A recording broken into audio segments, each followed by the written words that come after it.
విశ్వాస విషయంలోను. నెంబర్ 2, దేవుని కుమారుడు. ఎవరు దేవుని కుమారుడు?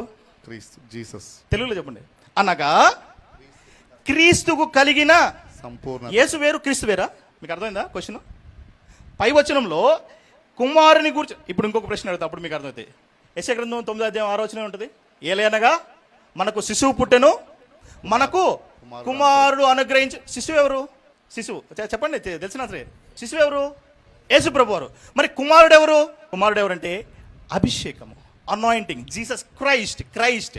ఎందుకంటే ఆయన ఎప్పుడైతే నీళ్ళలో దిగారో, నీళ్ళలో దిగిబడినప్పుడు ఆకాశం తెరవబడింది. అప్పుడు అంటున్నాడు, ఈయన నా ప్రియ కుమారుడు, ఈయన యందు నేను ఆనందిస్తున్నాను చెప్తున్నాడు.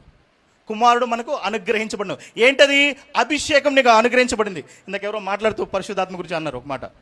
ఎప్పుడైతే నువ్వు నీళ్ళలో దిగుతున్నావో, నువ్వు నీళ్ళలో దిగినప్పుడు నీవు ఆ నీళ్ళలోంచి ఇలా పైకి లేస్తున్నప్పుడు ఎవరితో లేస్తున్నావు? క్రీస్తుతో. ఇదే ఎఫెసీ పత్రికలో ఉంటుంది అన్నమాట. We been raised in heavenly places with Christ అని ఉంటుంది 2వ అధ్యాయంలో స్టార్టింగ్లో. Okay, we been raised in Christ in heavenly places అంటే పరిశుద్ధాత్మతోను.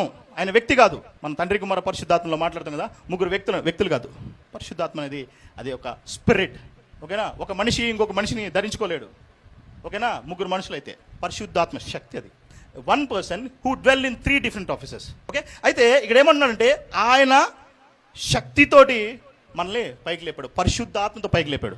To reveal himself through us. శక్తి అనేది బయటికి కనిపిస్తుందండి. రక్తస్రావంతో ఉన్నటువంటి స్త్రీ వచ్చి ముట్టుకుందంట. అప్పుడు అక్కడ ఏముంటుంది? ఎ వర్చ్యూ హ్యాస్ పాస్ త్రూ మీ అని ఉంటుంది ఇంగ్లీష్లో. తెలుగులో నాలోంచి ప్రభావం బయటికి వెళ్ళిందని ఉంటుంది. ప్రభావం బయటికి వెళ్ళిందని ఆయన మాత్రం చెప్పాడు.